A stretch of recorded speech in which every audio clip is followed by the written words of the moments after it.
All right, welcome to another deep dive with us. This time, we're going to be tackling a question that has bothered philosophers for, well, I don't know, like forever, basically. What is truth? Yeah, truth. It's a big one. It is a big one, but instead of like chasing some kind of perfect definition, we're going to be taking this, well, maybe kind of a detour, I guess. A detour. Yeah, a detour into what are called axiomatic theories of truth. So think of it this way.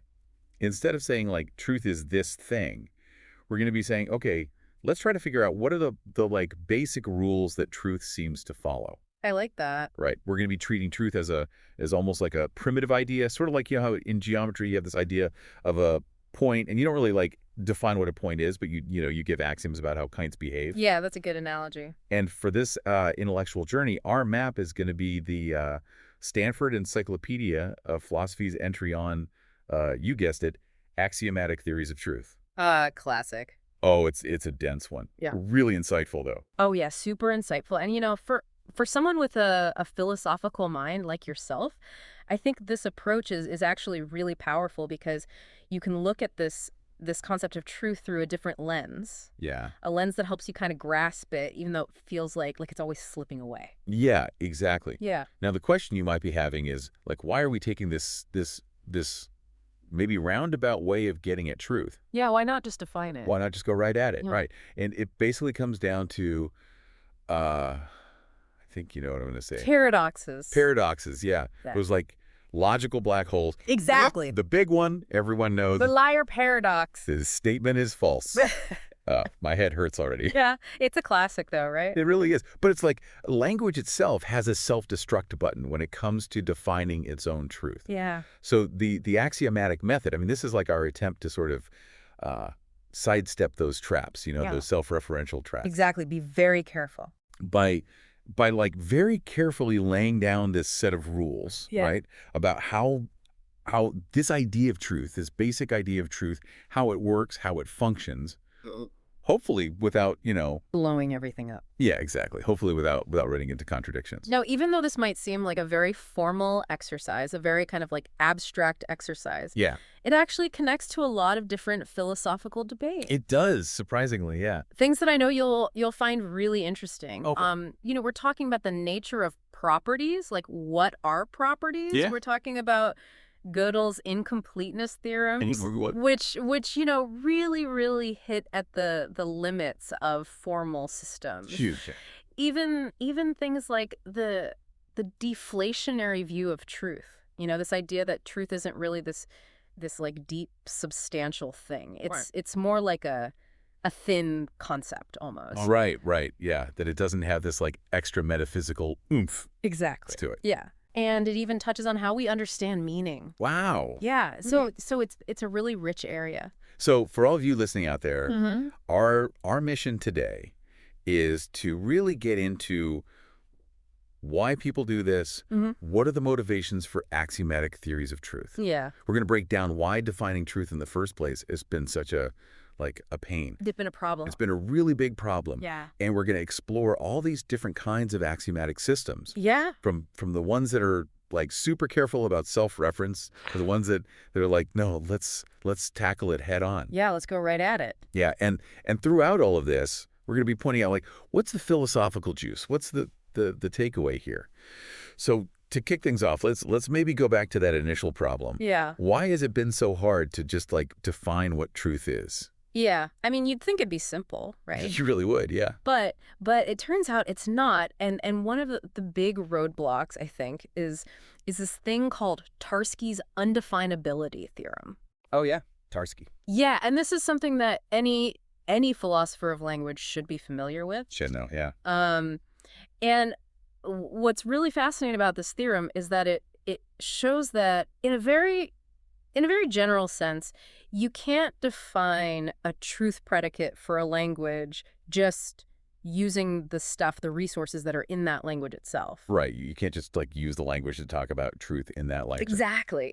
It's almost like trying to, paint a picture of your own eye without using a mirror. Ooh, that's a good one. Right. Like you just don't have the right tools within the system itself to do that. So if the tools aren't there in the language itself, what do? Enter the axiomatic approach, right? Exactly. We just say, okay, truth is just this basic thing. We're not going to define it. It's primitive. And we're gonna lay down some rules about how it behaves. Axioms, yeah.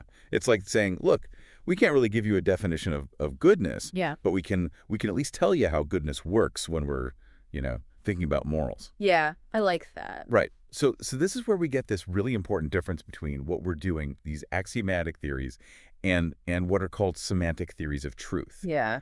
Right? Like Tarski, he went on to do some really important work in semantic theories of truth. He did. And so did Kripke. Yeah. And these semantic theories, they actually do manage to define truth, but they do it by basically like going up level. Yeah, they have to use a more powerful language. They use a meta language. A meta language. It's like a language about the language. Yeah. And this meta language, it's got to have more tools, more resources. Right. It often involves set theory, or at least like a really strong, richly interpreted language. Yeah, and Tarski's undefinability theorem basically shows that this move to a meta language is often necessary if you want to define truth. So the axiomatic people, they're kind of like, no, we want to stay self-contained. Simple. Yeah, we don't want to have to rely on this other more powerful language. Yeah. And they often even work with these logically weaker frameworks, so they don't even need that meta language. Yeah. Now, one of the cool things about axiomatic theories of truth is this connection between truth and properties and sets. Yes. And this is really interesting for philosophers, especially those thinking about ontology, right? Like, what is there? What kinds of things exist? How does that link between truth and properties and sets play out? Yeah, it's a fascinating area. So think about this, right? When we say something like Tom is a poor philosopher, we're like saying that Tom has this property of being a poor philosopher. Yeah. But we could say something very similar using the truth predicate. Oh, okay. Right. We could say the sentence X is a poor philosopher is true of Tom. Oh. So an axiomatic theory, if it has this truth predicate in it, it lets you, talk about properties in this different way. So instead of like quantifying over properties directly, you're quantifying over formulas in the language. Exactly. That's pretty clever. Yeah. So instead of saying, objects A and B share all the same properties, you could say something like exactly the same formulas are true of A and B. Oh, that's neat. Right. So it's almost like using truth as a way to represent this idea of sharing characteristics. Like a linguistic stand-in for having the same property. Exactly. And this connection extends to sets as well, although it's more complex there. Now, what's interesting is that, Tarski himself, he showed that if you make really strong assumptions about properties or sets, like if you assume certain axioms about how sets exist, you can actually define truth. Oh, wow. Yeah. And the really cool thing is that by looking at these axiomatic truth theories and comparing them to these second-order systems that talk about properties or sets, we can figure out exactly what you need to assume about properties or sets in order to define truth in a particular way. So it gives us like a really precise understanding of what Tarski's theorem is really telling us. Exactly. Now, this is making me think about, these big debates in metaphysics, like this idea that you could reduce properties and sets to truth. That sounds like it has some pretty big implications for nominalism. It does. Right? The idea that only concrete things exist, not abstract objects like properties or sets. Yeah, I mean, some philosophers, they've seen these reductions of theories about properties and sets to these axiomatic theories of truth as a way to defend nominalism. Oh, okay. Right? The idea is that instead of being committed to all these properties and sets, which some philosophers find, kind of problematic, you can just talk about the truth predicate. Okay, yeah. And the truth predicate might be seen as, less metaphysically heavy. Right, like lighter weight. Exactly. Of course, whether truth is really metaphysically innocent, that's a whole other debate. Yeah, that's a whole other can of worms. Yeah. But still, it's a really interesting possibility. Now, you mentioned earlier this link between truth and reflection principles. Yeah. Especially in the context of Gödel's incompleteness theorems. Right. And I think a lot of philosophers listening are probably familiar with Gödel's work, but how does truth fit into that picture from this axiomatic perspective? Yeah, I mean, when you think about Gödel's theorems, they raise these really deep questions about how how much a formal system can express, and importantly, how sound it is, how reliable it is. Right. So Gödel, he showed that any formal system that's strong enough to do basic arithmetic, like piano arithmetic. PA. PA, Yes. yeah. Good old PA. Good old PA. Yeah. He showed that it can't prove its own consistency. Right. It can't say, hey, I'm consistent, trust me. Exactly.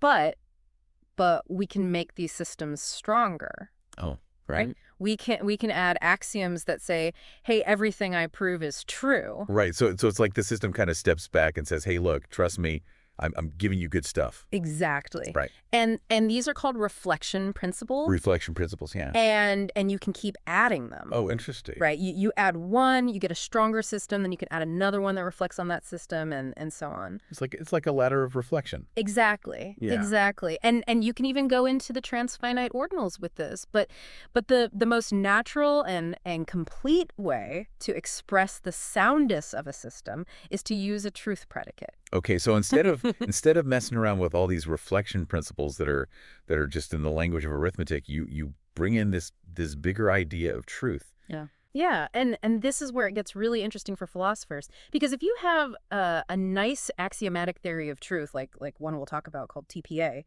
you don't actually need to add the global reflection principle as an axiom. Oh, interesting. The truth axioms themselves are strong enough to prove that all the theorems of PA are true. So it's like the truth axioms are already doing the work of reflection for you. They are. That's really neat. Yeah, so you could say that these axiomatic truth theories are making explicit the reflection principles that are already there in PA implicitly. Like they're bringing them out into the open. Exactly. And some philosophers, like Pfefferman, they've even suggested that we can use a single really strong axiomatic theory of truth to capture all the reflection principles of PA, to make all of its soundness assumptions really clear and explicit. So it's like shining a light on the foundations of PA. Exactly. This is really making me think about like the philosophy of math, the foundations of math and logic. Yeah. Like it's a whole new way of thinking about the power and the limits of these formal systems. Now, one last thing you mentioned was the connection to truth theoretic deflationism. Right. And this is the view that truth, it's not this like deep mysterious thing. Yeah. It's more like a simple, almost like a logical tool. Yeah, it doesn't have this extra baggage. Yeah. So how do axiomatic theories of truth connect to this idea? Yeah, this is a really interesting area. So a lot of deflationists, they like this idea of treating truth as primitive, not defining it. Okay. And they often use axioms that are based on these things called T-sentences. T-sentences. Yeah, and these are sentences that look like this. Snow is white is true if and only if snow is white. It's almost like trivially true. It is, right. Yeah. It's just connecting the statement to the fact itself. Yeah. But now here's the thing, right? Some people might think that this axiomatic approach is actually not very deflationary, because if you define truth, then in principle you could just get rid of the word true altogether. Right. You could just replace it with whatever the definition is. Exactly.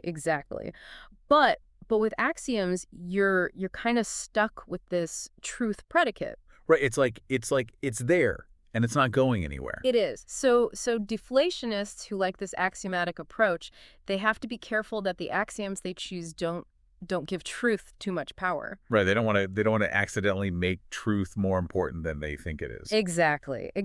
And this is where this idea of conservativeness comes in. Conservativeness. Yeah. So a truth theory is conservative over a base theory if adding the truth axioms doesn't let you prove any new things that don't involve truth. So it's like the truth axioms they're well behaved. Yeah, they're not causing trouble. They're not adding any extra stuff to the system. Yeah, and a lot of deflationists, they think that a good theory of truth should be conservative. Okay, so they want the truth axioms to be like quiet guests. Exactly. And there are actually some natural-looking axiomatic theories of truth that turn out to be non-conservative. Oh, so they do cause trouble. They do.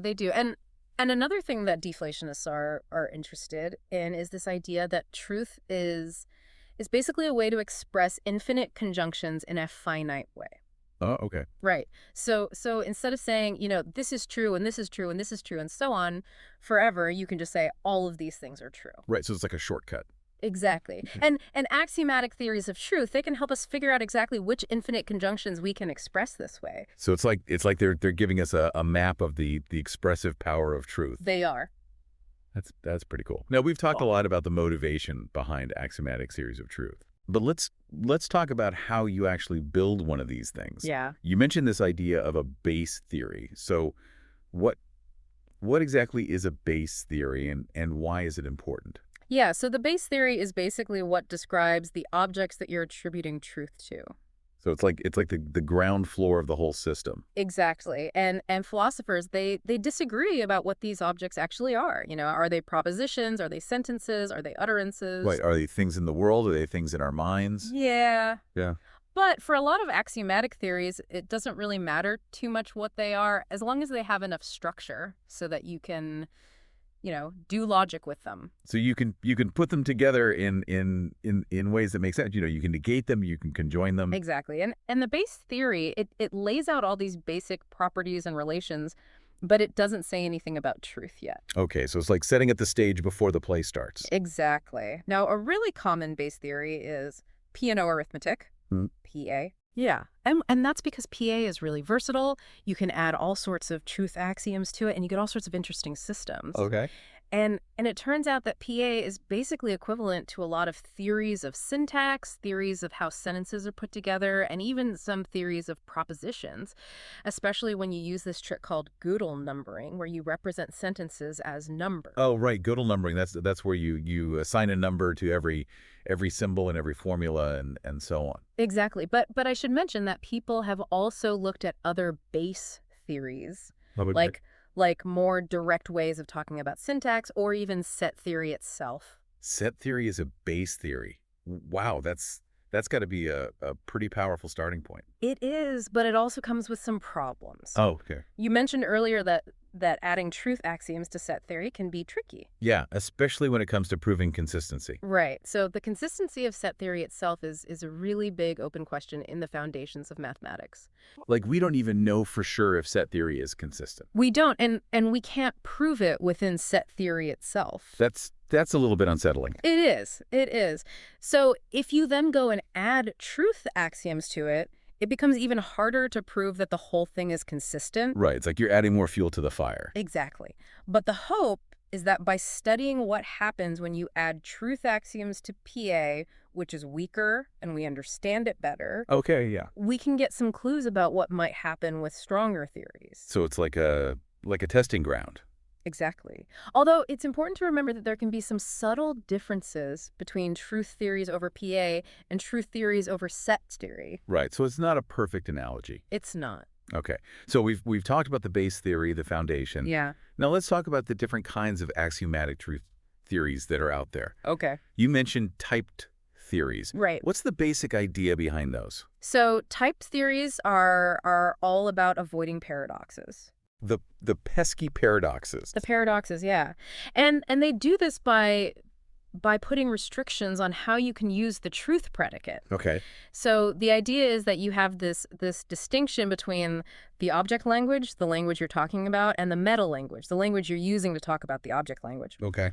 And in a typed theory, the truth predicate, it lives in the meta language. Okay. And you can't use it to talk about sentences that contain the truth predicate itself. So it's like you're drawing a line in the sand. You are. And you're saying, okay, truth predicate, you stay over there. You can talk about these sentences over here, but you can't talk about yourself. Exactly. Exactly. It's like, a way to stratify truth into these different levels. Like floors in a building. Yeah. So you have the truth predicate on one floor, and it can look down at the sentences on the lower floor, but it can't look at itself. Right. And that prevents these self-referential loops that lead to the paradoxes. Okay, that makes sense. So you have a truth predicate that can talk about arithmetic sentences. Mm-hmm. But to talk about sentences that contain that truth predicate, you need to go up a level. Exactly. And you have a new truth predicate and so on.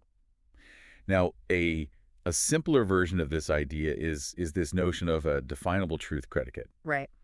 And you mentioned that for some really simple parts of a language, like really basic arithmetic, you can actually define a truth predicate within arithmetic itself. You can. So it's like you don't even need a separate truth predicate. It's already there. It's built in. And those are not really interesting for axiomatic theories because you don't need new axioms for that. Right. They're kind of already taken care of. Exactly. The truth predicates that are interesting are the ones that you can't define within the base theory. Okay, so the ones that are like genuinely new. Yeah.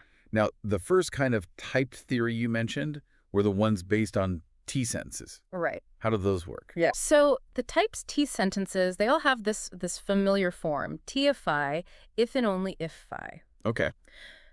But here's the crucial part. Phi has to be a sentence that doesn't contain the truth predicate.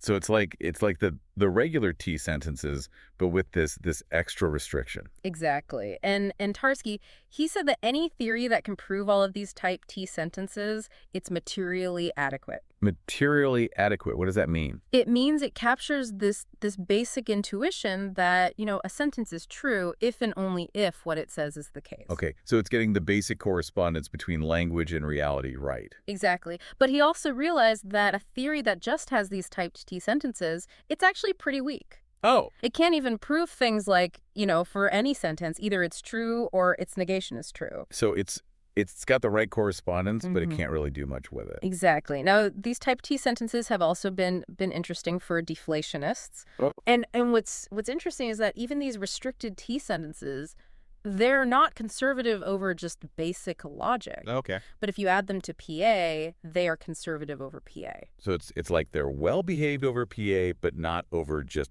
bare logic. Exactly. And that's good for deflationists because it means that the truth predicate isn't adding any new arithmetic facts. Okay, so it's not like it's suddenly making PA stronger in terms of what it can prove about numbers. Exactly. And this conservativeness result, it even holds if you add induction axioms that involve the truth predicate, as long as they don't quantify over the truth predicate itself in a weird way. So you can do induction with truth, but you have to be careful about how you do it. You do. Okay. Now, you also mentioned compositional truth. Right. And this sounds like it's about how the truth of a big sentence depends on the truth of its smaller parts. Exactly. So, like, how the truth of a conjunction depends on the truth of its conjuncts. Yeah, so it's this idea that the truth of a compound sentence is built up from the truth of its components. Okay.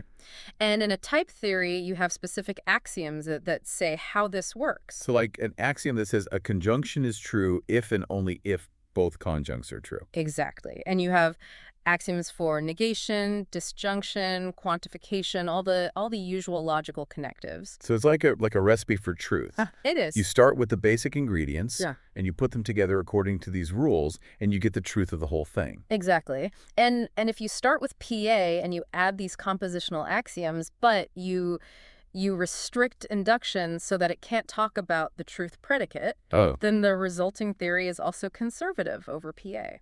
So again, well-behaved. Well behaved, yeah. That's a- But now here's where it gets really interesting. If you do allow induction over formulas that contain the truth predicate, Okay. then the theory becomes much stronger. Oh, okay. And it's no longer conservative over PA. So that restriction on induction was really important. It was. And the reason it becomes so much stronger is that now you can prove the global reflection principle for PA. The global reflection principle, that's the one that says everything PA proves is true, Exactly. And that means you can prove that PA is consistent. which PA itself can't do. Exactly. So this theory, it's really powerful. It's actually equivalent in strength to this second order system called ACA. ACA, that's a system that can talk about sets of numbers. It is. So just by allowing induction over truth, you've gained this huge amount of expressive power. Wow. Now, you also briefly mentioned hierarchical theories. Yeah. How are those different from the compositional ones? So hierarchical theories, they take this idea of types to the extreme. Okay. So instead of just having one truth predicate, you have a whole bunch of them, Okay. maybe even infinitely many. Wow. And they're arranged in this hierarchy. So like a truth predicate for the ground floor and then a truth predicate for the first floor and so on. Exactly. And each truth predicate can only talk about sentences from the level below it. So it's like a very strict chain of command for truth. It is. Hmm. And this way, you completely avoid any self-reference. Okay, so no paradoxes. No paradoxes. No. And it turns out that this process of building these hierarchical truth theories, it's very similar to the way you build up set theory. Oh, interesting. Yeah. So it's like there's this deep connection between truth and sets. Okay. Now, all of the theories we've talked about so far have been typed, They have. but you also mentioned type-free truth theories. Expert speaker.